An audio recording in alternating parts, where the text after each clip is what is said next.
Assalamualaikum warahmatullahi wabarakatuh. Sejumlah perusahaan asuransi melaporkan nilai RBC-nya sangat tinggi. RBC merupakan rasio solvabilitas atau risk based capital yang sangat tinggi. Jika memiliki nilai RBC tinggi, bahkan sangat tinggi, apakah hal itu mencerminkan kondisi keuangan yang sehat? Ataukah ada pengertian lainnya? Apa arti nilai RBC yang sangat tinggi itu? Mari kita simak sampai selesai.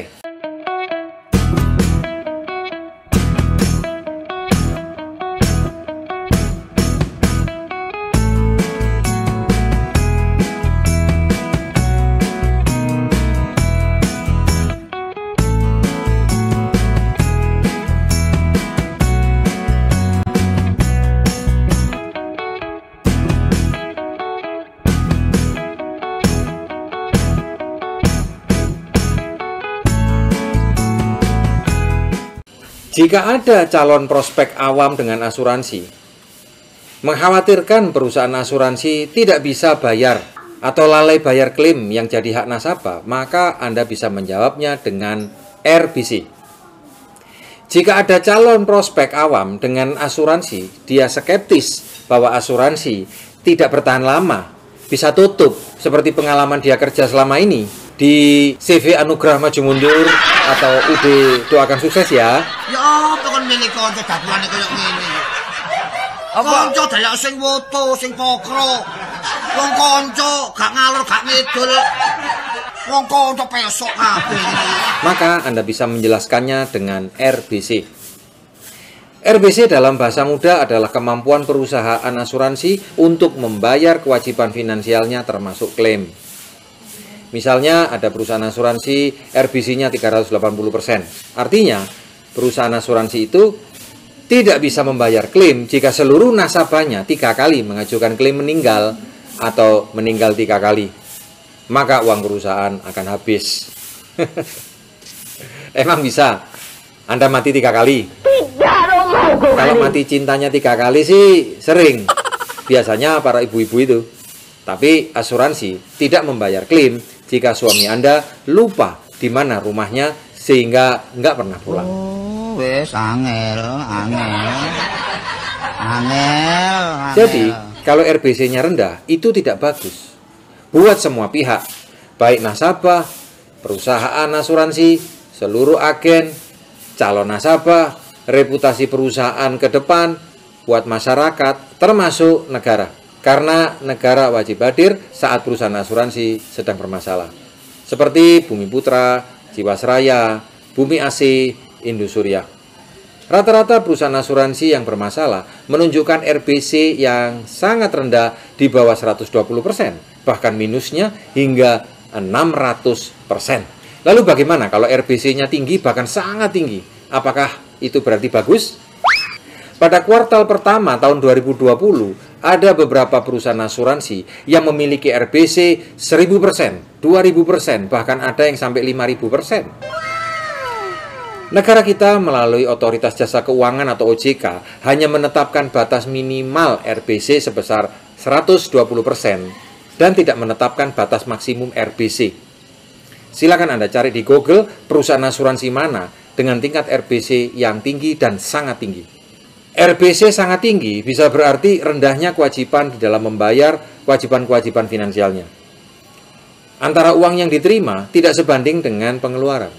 Seperti halnya Anda seorang wanita yang punya suami kaya raya, Anda diberi belanja bulanan 300 juta, tapi pengeluaran Anda sebulan hanya 10 juta. Bagus nggak? Ya benar, Anda hemat. Dan masa depan finansial mungkin aman. Tapi coba Anda perhatikan, jika Anda diberi uang segitu banyak setiap bulannya 300 juta atau 3,6 miliar setahun, lalu pengeluaran Anda kecil sekali, 100 juta, 10 juta, 1 juta, atau bahkan mendekati angka 0 rupiah. Maka bisa jadi Anda adalah seorang istri yang tidak produktif, hanya bisa menyimpan, tidak punya perencanaan. Terlalu pelit dengan anak-anaknya sendiri, apalagi terhadap orang lain. Waduh, ya apa sih, Rek? Dan itu tidak sehat. Ini persis seperti negara Cina beberapa tahun yang lalu mendorong seluruh warga negaranya untuk mengeluarkan uangnya yang ada di tabungan untuk berbelanja agar ekonomi negara itu bisa berputar. Kalau semua orang pada menahan uangnya untuk keluar, maka siapa yang akan jualan? Toko, pasar, supermarket bisa tutup, dan dalam jangka panjang ekonomi negara itu bisa ambruk. Kembali kepada topik RBC itu tadi ya. RBC yang sangat tinggi dari perusahaan asuransi menandakan beberapa hal. Yang pertama, perusahaan tidak aktif beroperasi. Artinya tidak memiliki piutang premi, tidak memiliki risiko investasi operasional reasuransi karena pertambahan nasabahnya semakin merosot. Agennya kurang semangat membantu nasabah, entah karena mental agennya kurang mantap, atau komisinya tidak sesuai, atau produknya kurang kompetitif, atau manajemennya budayanya kurang bagus. Atau yang kedua, bisa jadi perusahaan aktif tetapi tidak punya piutang premi, namun asetnya tetap besar, melebihi liabilitas dan risiko mismatch yang minimal. Sebab lainnya adalah mengalokasikan dana nasabah itu terlalu banyak atau lebih banyak untuk keperluan investasi. Sedangkan kita tahu, asuransi itu berdiri untuk tujuan memberikan proteksi, bukan untuk investasi.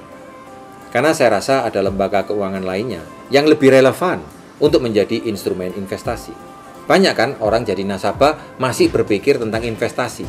Padahal dalam kasus seperti ini, banyak sekali orang kecewa karena nilai investasinya sedang mengalami penurunan bahkan kemerosotan.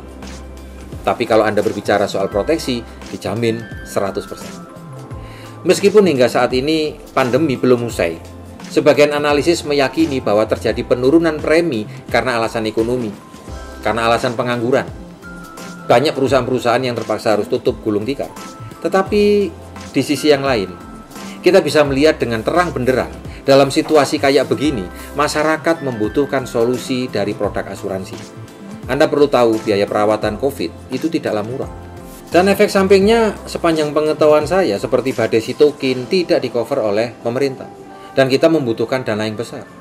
Dampak ketika kena COVID itu menyerang organ-organ dalam, itu biayanya tidak kecil. Karena itulah silakan Anda search mana saja perusahaan asuransi yang memberikan perlindungan maksimum termasuk penyakit pandemi, karena tidak semua asuransi bersedia untuk mengcover hingga COVID-19. Terakhir, jika Anda adalah nasabah, maka Anda perlu lebih cermat dan teliti sebelum memutuskan menjadi peserta asuransi pada perusahaan yang mana. Semoga bermanfaat, tetap jaga kesehatan, olahraga yang teratur, makan nutrisi yang berkualitas, cuci tangan pakai sabun, gunakan masker, dan jaga hati Anda dengan klik subscribe dan nyalakan notifikasi loncengnya.